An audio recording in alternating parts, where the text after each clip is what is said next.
नमस्कार. मनाच्या श्लोक मधला आज आपण बघणार आहोत 15वा श्लोक. मना पाहता सत्य है मृत्यु भूमी, जिता बोलती सर्व ही मी.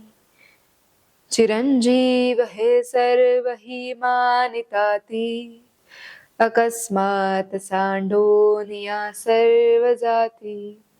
खूप सुंदर आणि उघड अर्थ आहे त्याचा. मना पाहता सत्य हे मृत्यूभूमी. रामदास स्वामी सांगतायत, मना तू नीटपणे पाहिलंस तर तुलाही समजेल की ही मृत्यूभूमी आहे, हेच सत्य आहे.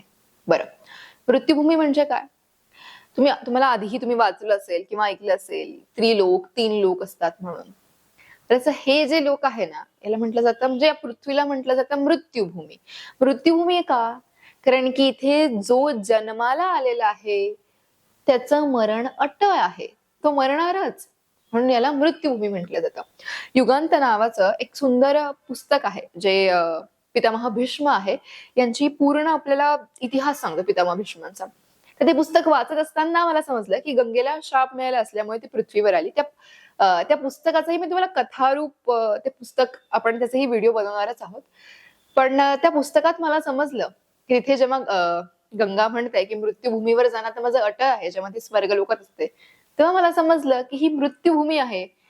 आणि मग मला हे उमजलं की इथे जो जन्माला येतो तो मरतो, म्हणून याला मृत्यूभूमी असं म्हटलं जातं. मग रामदास स्वामी मनाला सांगतायत की हे बघ, जर तू सत्यपणे बघायला गेला तर उघड सत्य हेच आहे की जे तुलाही समजून येईल, दिसेल, त्याचं काही गुपित नाही. ते म्हणजे की ही मृत्यूभूमी आहे. मना पाहता सत्य हे मृत्यूभूमी, जिता बोलती सर्व ही मी. आता यात काय म्हणायचं आहे की आपण हे सत्य पाहिलं की ही मृत्यूभूमी आहे, पण जिता बोलती सर्व ही जीव मी. जिता म्हणजे जिवंत असल्यावर, जेव्हा जिवंत असल्यावर सर्वजण काय म्हणतात की सर्व जीव जे आहेत, जीव म्हणजे आपण सर्व मानव, ज्यांना इच्छा आहेत, मन आहे, विचार आहे, भावना आहे, त्यांना जीव म्हटलं जातं. तर जे आपण सगळे जीव आहोत ते सगळे जीव काय म्हणतात की मी करत असतात. मी, माझं, अहमभाव, ती अहंकारवाणी. तर जिवंत असल्यावर सगळं मी म्हणतात. तुम्ही बघितलं असेल ना की जेव्हा जसं माणूस उतार वयात येतो, त्याचं वार्धक्य वाढत चालतं आणि जसं हॉस्पिटलच्या झाऱ्या वाढतात ना, त्याच प्रमाणे त्या माणसाच्या मनात, त्याच्या विचारांमध्ये हे ज्ञान एरझाऱ्या करू लागतं जणू, असं मला वाटतं. कारण की तेव्हा त्याला जाणवतं की अरे नाही, आपण हे चुकीचं केलं, आपल्याला असं नको करायला हवं होतं. किंवा त्या क्षणाला समजतं की कोण माझं होतं, कोण नव्हतं, कोणी फक्त माझा फायदा उठवला आणि कोणी खरंच माझ्यावर जीव ओतला, प्रेम केलं, हे त्या क्षणी शेवटी समजतं. आणि त्या क्षणी मग सगळे लोक, नाही काही खायला नको, काही प्यायला नको, ठीक आहे आजार होतायत, होऊ देत, सगळे कंटाळलेले, वैतागलेले असतात. का? मग ह्या परिस्थिती सगळ्यांना सारख्याच येतात, श्रीमंत असो किंवा गरीब असो. असं का? कारण की त्या क्षणाला हे समजून जातं की हे सगळं जे काही आहे ना, ते क्षणिक आहे, क्षणभंगूर आहे. आणि त्या व्यक्तीला समजतं की जेव्हा मी हा माझा प्राण सोडेल ना, ते आजूबाजूची लोक, ज्या आजूबाजूच्या वस्तू, हे पैसा वगैरे सोबत काहीच नाही येणार. आणि म्हणून तेव्हा विरक्ती होते आणि म्हणून चिडचिड होते, म्हणून काही ना खाण्याची, ना बोलण्याची, कशाचीही इच्छा होत नाही. आणि हे सगळं केव्हा होतं की जेव्हा तो माणूस मृत्यूच्या दारात येऊन उभा असतो, तेव्हा त्याला हे समजतं. पण त्यातही सगळ्यांना समजत नाही, त्यातही वेगवेगळ्या पायऱ्या असतात, ते आपण नंतर बघूच. पण आता रामदास स्वामी हे सांगतायत की या मृत्यू लोकामध्ये जेव्हा सगळेजण जिवंत असतात, त्यांच्या जबाबदाऱ्या पार पाडत असतात किंवा त्यांच्या वासना पूर्ण करत असतात, तेव्हा सगळ्या काय म्हणत असतात की मी आहे, माझं आहे, माझ्यासाठी आहे, मी उपभोग घेतो आहे, मी करणारा आहे आणि हे सगळं माझं आहे, मी म्हणतात सगळं काही. खरं म्हणायला गेलं ना, आता परिस्थितींशिवाय, या निसर्गाशिवाय आपण या भूलोकात, या पृथ्वी लोकात एकही गोष्ट करू शकत नाही. सर्वप्रथम तर हा जो देह आहे, जो या भूलोकात राहण्यासाठी आपल्याला सक्षम बनवतो, जर निसर्गच नसता तर हा देह पण नसता. विचार करा, जर हवा नसती तर आपण श्वास कसा घेतला असता? जर ही हृदयाची स्पंदनं बरोबर चालली नसती तर आपण जिवंत कसे असतो? आणि मग हे आपण म्हणू नाही शकत ना की श्वास तर मी चालवतो. मग झोपल्यावर श्वास कोण चालवतो? कारण झोपल्यावर तो मी तर नसतो ना तिथे, तो मी भाव, तो अहमभाव नसतो. हृदयाची स्पंदने आपण नियंत्रित करत नाही. एवढंच नव्हे तर आपण म्हणतो की चला एखादं घर मी बांधलं असं आपण म्हणतो, पण मला सांगा, ते घर बांधण्यासाठी जिथून सिमेंट आला, जिथून वाळू आली, ज्या लोकांनी, कामगारांनी काम केलं, तुम्ही पैसे दिले, त्यांनी रंगकाम वगैरे सगळं आराखडा केला, तुम्ही सगळे पैसे दिले, सगळं काही तुमच्या इच्छेनुसार झालं, पण जर समजा तिथे त्या आर्किटेक्चरने काही चुकीचं केलं असतं, त्या सिव्हिल इंजिनियरने काही चूक त्याच्याकडून झाली असती, तर एवढा सगळा बंगला कोसळायला वेळ लागला असता का? नाही. पण आपण हा सगळा विचार नाही करत. आपण हेही नाही म्हणत की चला, जेव्हा मला गरज होती पाण्याची त्या योग्य वेळी पाऊस पडला, एवढं सगळं निरीक्षण, निसर्गाचं निरीक्षण करून मी घर बांधलं. तर निसर्गाचाही त्यात खूप मोठा मोलाचा असा भाग आहे. पण आपण हे काहीच नाही म्हणत. तर आपण काय म्हणतो, मी घर बांधलं, माझं घर आहे, म्हणून घरात कोणी यायचं जायचं, किती दिवस थांबायचं, कुठे काय होणार, हे सगळं मी बघणार. आणि मग इथून सुरू होतात ते वाद.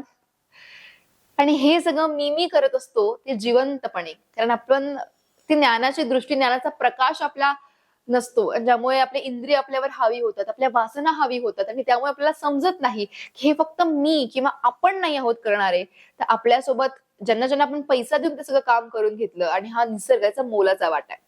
कुठलीही परिस्थिती असो, त्यात तुम्ही विजयी होताय किंवा पराजित होताय, तर एक गोष्ट नेहमी लक्षात ठेवा, त्यात तुम्ही फक्त एकटे नसतात, तर त्यासोबत परिस्थिती असतात, अनेक माणसं सामावली असतात, तुमचे पूर्वकर्म असतात, तुमच्या वासना, इच्छा, अनेक गोष्टी असतात. म्हणून आपण जे मी म्हणतो ना, तर हे मी चुकीचं आहे, आपल्याला इथे समजून येतं.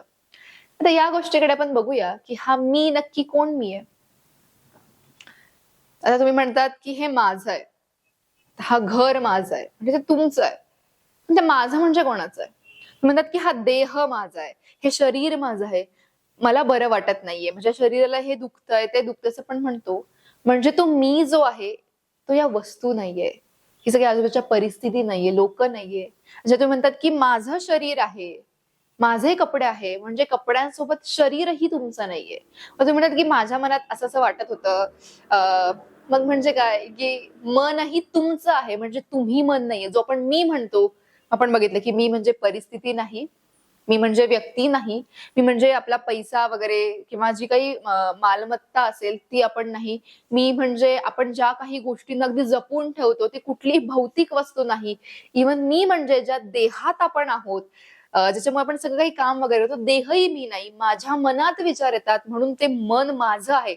म्हणजे माझं आणि मन या दोन गोष्टी वेगवेगळ्या आहेत. म्हणजे हे मनही मी नाही. माझे विचार ना सध्या खूप नकारात्मक असतात. तुम्ही तुमचे विचार सकारात्मक ठेवा. म्हणजे सांगणारे हे सांगते की तुम्ही तुमचे विचार, म्हणजे तुम्ही आणि विचार वेगळं, म्हणजे मी विचारही नाही. माझ्या भावना ना खूप वर खाली होत असतात, म्हणजे भावना पण मी नाही. नक्की हा मी कोण आहे, याचा शोध तर आपण कधी घेतला नाही, पण तरी आपण म्हणतो की हे माझं आहे, हे मी केलं, हे मी केलं, मी ते केलं, असं आपण म्हणतो.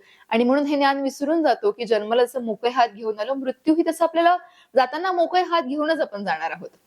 काहीच आपल्यासोबत येणार नाहीये. पण या मीच्या अहमभावाच्या पायी आपण अनेक लोकांना तुच्छ लेखतो, त्यांना त्रास देतो, छळतो, आणि आणखी अशा बऱ्याच गोष्टी. म्हणून आपल्याला रामदास स्वामी सांगतात की मना पाहता सत्य हे मृत्यूभूमी, जिता बोलती सर्व जीव मी मी. पुढच्या दोनही सांगतात की चिरंजीव हे सर्व ही मानिताती, अकस्मात सांडोन या सर्व जाती. जसं आपण या आधीच्या व्हिडिओमध्ये रामदास स्वामींनी रावणाचं उदाहरण देऊन आपल्या मनाला समजवलं की अकस्मात सगळं कसं जातं. तसं आता इथे आपल्याला एक पाऊल पुढे जाऊन आणखी रामदास स्वामी काय सांगतात की जिवंतपणे तर सगळ्यांना, सगळेजण मी करतात, पण आणखी एक गोष्ट काय वाटते माहिती सगळ्यांना, की हे चिरंजीव आहे. चिरंजीव म्हणजे चिरकाळ असंच्या असं राहणारे, असं सगळ्यांना वाटतं. सर्व काही स्वतःसोबत, आजूबाजूच्या परिस्थिती, नाती किंवा सगळं काही चिरंजीव असं सगळ्यांना वाटत असतं. आता ते सोपं उदाहरण सांगू ना, की समजा एखादा व्यक्ती आपल्या जीवनात येते किंवा एखादं नातं येतं, आणि मग ते जसं गोड चाललेलं असतं ना, तसं आपण इतके हुरळून जातो, आणि मग असं होतं ना की आजकाल म्हणतात की आजची पिढी अशी आहे की जी काही बोलते वगैरे चालते ते लगेच पुढच्या क्षणाला विसरूनच जाते. म्हणजे काही वादे केलेले असतील, काही तुमच्या कमिटमेंट असतील, कमिटमेंट पण विसरून जातात. असं कसं पिढी, असं पिढीला सगळे दोष देत म्हणत असतात.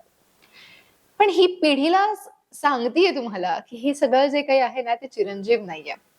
आणि मग तुम्ही म्हणूनच तर मग जे खूप गोड गोड अगदी फॉरएव्हर, म्हणजे नेहमी सारखं वाटणारं जे नातं असतं, त्या नात्यातही खूप सगळे वादे करून देतो की असं तसं, अनेक स्वप्न वगैरे बघतो. पण त्या क्षणाला हे त्या आनंदाच्या भरामुळे त्या भावना इतक्या हावी झालेल्या असतात की ते ज्ञान संपुष्टात येतं. कोणतं ज्ञान, की आज जे आहे ते गरजेचं नाही की असंच नेहमी राहणार आहे, किंबहुना ते असंच राहील असं नाहीये, ते चिरंजीव नाहीये. कुठेतरी अगदी कठोर शब्दात सांगू, जरा टोचेल, पण प्रत्येक गोष्टीला एक्सपायरी डेट असते. मग ती नाती असोत, विचार असोत, भावना असो, स्पंदन असो, की भौतिक जगातली कुठलीही वस्तू असो, प्रत्येकाला एक्सपायरी डेट असते. मग काहींची एक्सपायरी डेट ही काही वर्षांनी किंवा काळांनी वेळेनुसार ठरते, तर काहींची परिस्थिती ठरवते, तर काहींचा मृत्यू ठरवतो. मग आपण जे फॉर म्हणतो ना, ते फॉर ही एक्सपायरी डेट आहे माहितीये? ती कुठली? तर ती आपल्या मृत्यूपर्यंतची. असं म्हणतो ना, की माझं हे नातं फॉर आहे. ते फॉर कुठपर्यंत? जोपर्यंत हा तुमचा देह आहे. एकदा मृत्यू झाला, की मृत्यू कोणाला येतो? या देहाला येतो. सगळी बंधनं, सगळ्या भावना, सगळी नाती, सगळी संपत्ती जी गोळा केली ती कोणाच्या सुखासाठी, कोणा सुख उपभोगणार कोण आहे? हा देह उपभोगणार आहे. मग हे जे फॉर जे आपण म्हणत फिरतोय ना, ते फॉर फक्त या देहाला लागून आहे. आणि म्हणूनच आपल्याला जरी कितीतरी वाटत असलं, की हे कायमचं आहे, नेहमीच आहे, पण सत्य हेच आहे, ते कठोर जरी असलं तरी हेच आहे, की हे सगळं क्षणिक आहे, चिरंजीव नाही. आणि म्हणूनच तर ना, आज आपण भावनांच्या इतका आरूढ होऊन जातो, की आनंदात खूप सगळे वादे केले जातात किंवा आज आपण 31st ला काय होतं सांगा बघू? हां, रात्री आपण सगळे खुश असतो, जल्लोष करत असतो. मध्येच मित्रांना सांगतो, "अरे, असं चुकीचं केलं मी, माफी मागतो देवाकडे." आपल्या पद्धतीने आपण सगळेजण आनंद उत्सव साजरा करत असतो. जरी आपलं 1 जानेवारीपासून आपला हा नववर्ष नाहीये, तो गुढीपाडव्याच्या दिवशी येतो. पण तरी आपण सर्व संस्कृतीत समाविष्ट होत आपण 31st आनंदाने मनवतो. आणि त्याच रात्री सगळ्यांना सांगतो, की "बघ माझ्याकडून इतकं चुकीचं घडलं मागच्या वर्षात, पण या वर्षी मी काय करणार? सगळ्यांशी चांगलं बोलणार." आणि सगळ्यात सगळ्यात एकदम म्हणजे एकदम कॉमन असे जे कोणी कमिटमेंट करतं, रिझोल्यूशन असतं ते काय? "मी खोटं बोलणार नाही." आणि तेच जर घरी जाऊन आईने विचारलं दिवशी, "का रे लेट का झाला यायला?" "अगं नाही ते इकडे मित्रांकडे बसलो होतो, जर गप्पा झाल्या." इथूनच सुरुवात होऊन जाते तोडायची. मग म्हणणं काय आहे, की जेव्हा आजकाल आपलं कसं झालंय, जेव्हा आपण आनंदी असतो ना खूप जास्त, तेव्हा आपण असं सगळं काही लुटायला तयार असतो. सगळ्या कमिटमेंट्स करायला सगळं वाटतं आनंदाच्या क्षणी असं वाटतं, की हे अख्खं जग मी माझ्या कवेत घेईल. अशक्य असं काहीच नाही मला. आणि म्हणून खूप सगळ्या आपण तेव्हा नवीन नियम बनवतो, नवीन विचार प्रणाली बनवतो, की मी सकाळी इतक्या वाजता उठेन, हे पुस्तक वाचेन, असं भरपूर काही करतो. पण असं प्रत्यक्षात उतरतं का? नाही. मी यावरून 2 गोष्टी समजतात, की एक जेव्हा आपण कमिटमेंट देत असतो किंवा जेव्हा आपण खूप वादे करत असतो, नवीन रिझोल्यूशन काहीतरी करत असतो आयुष्यामध्ये, त्या क्षणी करणारा जो मी असतो किंवा आपण असतो, ते कोण असतं? तर ते आनंदाने, भावनांमुळे ते सगळं होत जातं. कुठेतरी इच्छा असते ना, की मला मोठं व्हायचंय, मला कुणालाच वाईट वागायचं नसतं ना, वाईट बोलायचं असतं. पण लोकं परिस्थितीच्या आणि स्वतःच्या भावनांच्या इतके अधीन गेलेले असतात, की ते सगळं त्यांना मजबूर करतं, अगदी हतबल करत असं वागायला. कारण की प्रत्येक जण इतका सतर्क नाही, प्रत्येकाचं नियंत्रण नाही आपल्या स्वतःवर. आणि म्हणूनच आनंदाच्या क्षणीही तेच होतं. आपण सतर्क नसतो, नियंत्रण नसतं. म्हणून 31st फक्त एक उदाहरण झालं. ते आपण स्वतःला कमिटमेंट करतो, ते नाही झालं. ते आपण पूर्ण नाही करू शकलो. पण जेव्हा आपण कुठल्या नवीन नात्यात जातो किंवा आपण कुठली मित्रासोबत बोलणी करतो, तुला ही मदत करून देईल, हे पैसे देऊन देईल. पण हा विचार नाही करत, की पुढे तुमच्याकडे इतका वेळ असेल का ती मदत करण्यासाठी? हे आपण विचार नाही करत. मग याचा अर्थ काय? दुःखातच नाही, तर जेव्हा आपण आनंदही असतो ना, तेव्हाही तो आनंदही आपल्यावर इतका हावी झालेला असतो. हावी म्हणजे काय? की आपण एखादी गोष्ट त्या भावनेच्या भरात करत जातो. आपलं नियंत्रण नसतं, की मी काय बोलतोय, काय वागतोय. आणि मग जेव्हा नंतर आपण नॉर्मल होतो ना, तेव्हा ते सगळं आपल्याकडून होईल हे गरजेचं नाही. आणि किंबहुना आपल्याला हेच बघायला मिळतं, की ते होत नाही. म्हणून तर बर्थडेच्या दिवशी केलेले रिझोल्यूशन्स किंवा नवीन वर्षाच्या दिवशी केलेले रिझोल्यूशन्स ते फार-फार एखादा महिना टिकतात. म्हणून आपल्याला हे समजतं, की पहिली गोष्ट ही, की भावनांच्या अधीन होऊन आपण गोष्टी करत असतो. आणि दुसरी गोष्ट ही, की जेव्हा आपण आनंदात असतो ना, तेव्हा अशक्य असं काहीच वाटत नाही. तेव्हाही असं वाटतं, की हो आहे खूप सगळी कामं आहेत मला. पण अरे माझा मित्र आहे, जीवाभावाचा मित्र आहे माझा. का मी याला मदत नाही करणार का? मदत करणं चांगली गोष्ट असते. सगळं मी माझं मॅनेज करेल आणि माझ्या मित्रालाही मदत करेल. काय झालं पैसे कमी पडत आहेत का? माझ्या त्या नातेवाईकाला बरं देतो पैसे. अरे काय नाही माझंच नातेवाईक आहे. पुन्हा दिलं नाही दिले तरी काय? मी इतका आहे माझं सामर्थ्य, की मी पुन्हा कमावून घेईल. हा काय आहे? आनंद. आनंदात कितीही तुम्ही वाईट परिस्थितींचा विचार केला ना, तर असंच वाटतं की त्या परिस्थिती पण आवाक्यात आहे. ते माझ्या हाताबाहेरचं काही नाही. अशक्य असं मला करण्यासारखं काहीच नाही. असं आनंदाच्या क्षणी वाटतं. आणि आणखी एक आपण त्याच्यातून काय शिकलो? की फक्त दुःखातच भावना हवी होतात, की आपण नकारात्मक विचार करतो, चुकीचं वागतो, नैराश्य येतं, असं नाही. तर सुखात सुद्धा, आनंदात सुद्धा आपण जे करतो ना, तर ते सतर्क राहून नसतो करत. तर म्हणून 2 गोष्टी आपल्याला बघायला हव्यात, की एक म्हणजे आपण सतर्क आहोत ना, आपण भावनेच्या भरात बोलतोय, की आपण सगळ्या गोष्टींचा सारासार विचार करून बोलतोय. आणि दुसरी गोष्ट म्हणजे, की आनंदात जर माझी अशी स्थिती आहे, की मला अशक्य काहीच वाटत नाही. मला कोणी येऊन खूप नको-नको तसं बोललं, शिवीगाळ केली, तरी मी त्याला म्हणतो, "अरे काय नाही रे, चल तुझं काहीतरी चुकलं, असं काय झालं असेल, ये चल." तुम्ही त्याची समजूत काढतात. म्हणजे एक गोष्ट जर बघायला गेलं ना, की माणसाचा सहज स्वभाव आनंद आहे आणि म्हणून आनंदात आपलं मन, आपले विचार, भावना या सकारात्मक असतात. स्थिर असतात हे गरजेचं नव्हे, पण सकारात्मक असतात आणि म्हणून तेव्हा नैराश्य वगैरे येत नाही. तर आपण प्रयत्न कसे करायला पाहिजे 2 गोष्टींसाठी, की ही आनंदावस्था आहे ना, ती कायम ठेवली पाहिजे. आणि आणखी एक गोष्ट तुम्हाला मी सांगून देते, की इंग्लिशमध्ये प्लेजर आणि हॅपीनेस असे 2 शब्द आहेत. आनंद म्हणजे प्लेजर नव्हे. प्लेजर, सुख जे आपण म्हणतो ना, ते बाहेरच्या अंगाने. बाहेर जेव्हा आपण बघतो ना, की बाहेरून काहीतरी मिळालं खायला किंवा बाहेरच्या परिस्थिती अशा झाल्या, कोणीतरी एक खूप दूरचा मित्र, जवळचा मित्र खूप दिवसांनी बघितला. ते जे बाहेरून मिळतं ना, ते प्लेजर जे क्षणिक असतं. पण जेव्हा आपण आनंद म्हणतो ना आनंद, तर आनंद हा आतून येतो. आपला जो ब्रेन असतो, जी बुद्धी असते, ती स्त्रवते एक पर्टिक्युलर टाइपचं केमिकल, डोपामाइन वगैरे सारखे केमिकल. त्याच्यामुळे आनंद निर्माण होतो. आनंद हा अंतरंगातून, आपल्या आतून येतो आनंद. आणि जे सुख असतं, प्लेजर असतं ते बाहेरून येतं. सो आनंद म्हणजे हॅपीनेस. सो आनंद आपण चिरकाळ टिकू शकतो. असं का? कारण की आपल्या आत कितीही प्रयत्न करा, तुमच्या आत, तुमच्या या शरीरात तुम्ही सोडून कोणीच जाऊ नाही शकत. जर तुम्ही तुमच्या विचारांना परवानगी देतात म्हणून विचार आहेत, भावनांना परवानगी दिली म्हणून भावना आहेत. पण सगळ्यात सुखमय एक गोष्ट काय म्हणजे माहिती का? की तुमच्या आत तुम्ही सोडून कधीच कोणीच नाही जाऊ शकत. आणि म्हणून तुमच्या आत आनंद कायम राहू शकतो. पण तेच बाहेरच्या ज्या परिस्थिती आहे, तिथे फक्त बाहेर आपणच आहोत का? नाही. तर बाहेर आपल्याला दिसणारी, न दिसणारी, ओळखीची, अनोळखी अशी अनेक लोक आहेत. किंबहुना निसर्ग आहे, वारा आहे, डोळ्यांना न दिसणारे असे पशुचर आहेत, खूप सगळे प्राणी आहेत आणि हे सगळ्या गोष्टी बाहेरच्या परिस्थितींवर प्रभाव पाडत असतात. म्हणून बाहेरून सुख उपभोगणं हे सुख क्षणिक म्हटलं जातं, पण जो आतून आनंद निर्माण होतो ना, तो आनंद चिरकाळ टिकू शकतो. मग आतून आनंद कसा मिळवायचा ह्यावर आपण लक्ष घातलं पाहिजे. आणि दुसरी गोष्ट, भुरळ पडून जायची नाही. असं मग सुखाचं असो किंवा दुःखाचं असो, मग सतर्क राहायचं, शांत राहायचं, बुद्धी स्थिर आहे की नाही हे बघायचं. आणि हे बघण्याचा सगळ्यात सोपा मार्ग म्हणजे आपले श्वास बघायचे, की आपण श्वास किती जास्त जोरात आहे त्यांची गती, की संथ आहेत. जे जोरात असतील तर त्यांना पहिले संथ करा श्वासाला. आपले श्वास संथ झाले त्यांच्यावर लक्ष देऊन किंवा आपण थोडे स्थिर होतो. थोडे स्थिर झाले की मग बघा की जी परिस्थिती आली त्या परिस्थितीत आपल्या काय भावना आहेत. त्या भावनांपासून थोडंसं वेगळं व्हा. कसं आहे की समजा आपल्या घरामध्ये काही चुकीची गोष्ट घडलीये.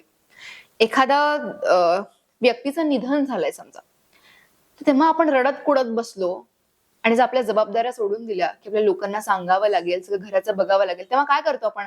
जेव्हा आपण कामाला किचनमध्ये असतो, तेव्हा क्षणिक ते दुःख असं थोडंसं साईडला झालं असतं. दुःखी नसतो असं नाही, पण ते साईडला ठेवून आपण ज्ञानाच्या अंगाने जेवढी कामं सगळी केली ती करत असतो.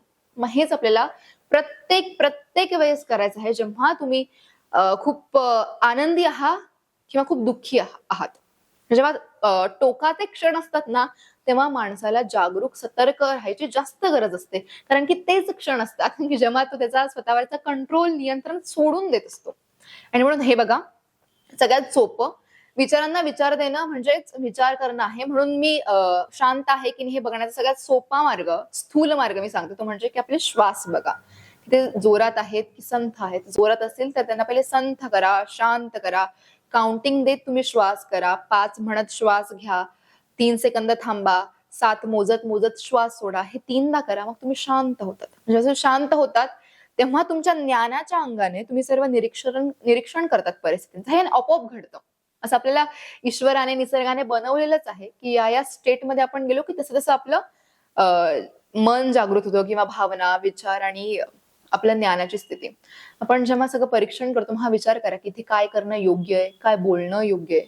आणि म्हणून म्हटलं जातं ना, की रिप्लाय नाही, रिस्पॉन्स द्यायचा आपल्याला. प्रतिक्रिया नाही, प्रतिसाद द्यायचा आपल्याला.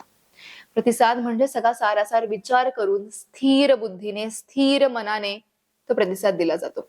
आणि असं जेव्हा आपण वागू ना, तेव्हाच काय होईल, आपण त्या क्षणांना, परिस्थितींना योग्य सावरून नेऊ. आणि दुसरी गोष्ट म्हणजे मी काय म्हणत होते, की जो आनंद आहे तो आतून निर्माण होतो, तर त्या आनंद कसा चिरकाळ ठेवायचा, त्याचा स्रोत काय आहे, त्याच आपल्याला जाणून घेणं गरजेचं आहे.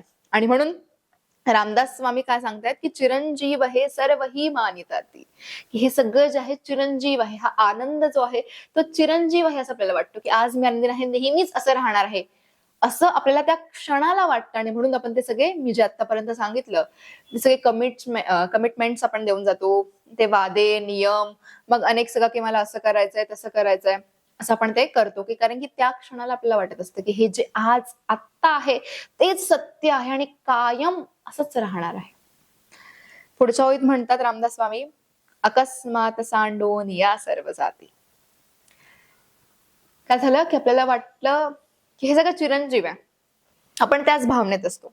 मग ते सुख असावं किंवा दुःख असावं, सुखात आपण इतकंसं हुरळून जातो की आपल्याला वाटतं की हा हेच कायम आहे, आणि दुःखात आपल्याला इतकं नैराश्य येतं की आपल्याला वाटतं की हेच कायम असणार आहे, माझ्यासोबतच का घडतं, माझ्यासोबतची लोक चांगली नाही, मला कोणी समजवत नाही, मग मी एकटाच आहे. आणि हे सगळं का झालं, मग काही लोक म्हणतात की हे माझं चुकीचं कर्म होतं, का मी तेव्हा असं वागलो, तेव्हा का चांगलं नाही वागलो, नाही मी असं नव्हतं करायला पाहिजे होतं, तसं नव्हतं करायला पाहिजे होतं. एक तर दुसऱ्यांना दोष देतात किंवा एक तर आपल्याला दोष देतात.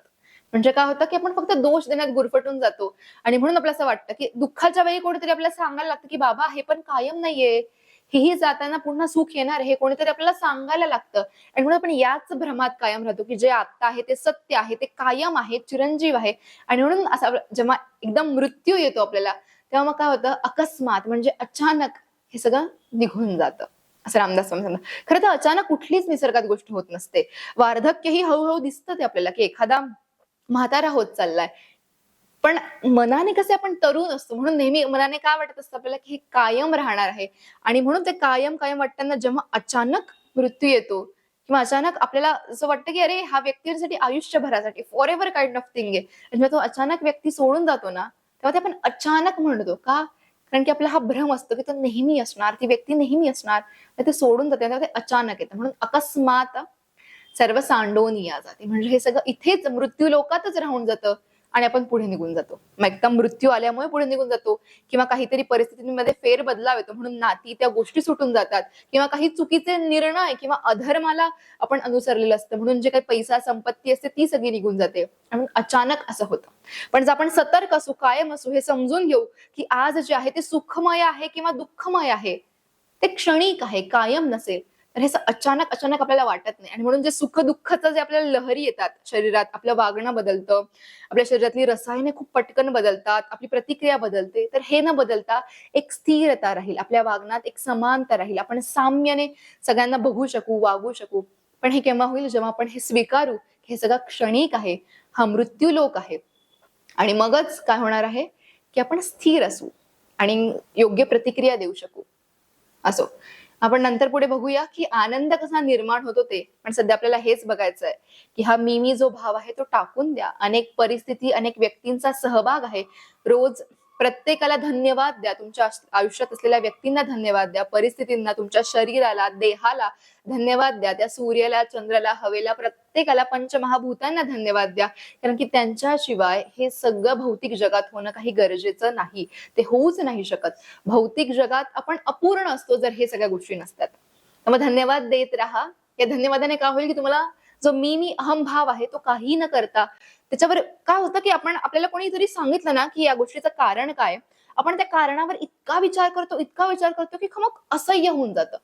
म्हणून तुम्हाला सोपा मार्ग काय सांगितला, आजपासून धन्यवाद द्यायला सुरुवात करा. तुमच्या आयुष्यात जे काही गोष्टी आहेत, जे काही व्यक्ती आहेत, आणि सर्व जे पंचमहाभूते, आप, तेज, वायू, पृथ्वी, जल, आकाश, त्यांना सगळ्यांना तुम्ही धन्यवाद द्या. मनापासून सगळ्यांचे आभार माना. आणि दुसरं, हे सत्य बघा, समजून घ्या. समजून घेण्यासारखं खरं तर नाहीच आहे, आपल्याला समजतंय, फक्त स्वीकार करून घ्या की आज जे आहे ते चिरंजीव नाही आहे, हे क्षणिक आहे.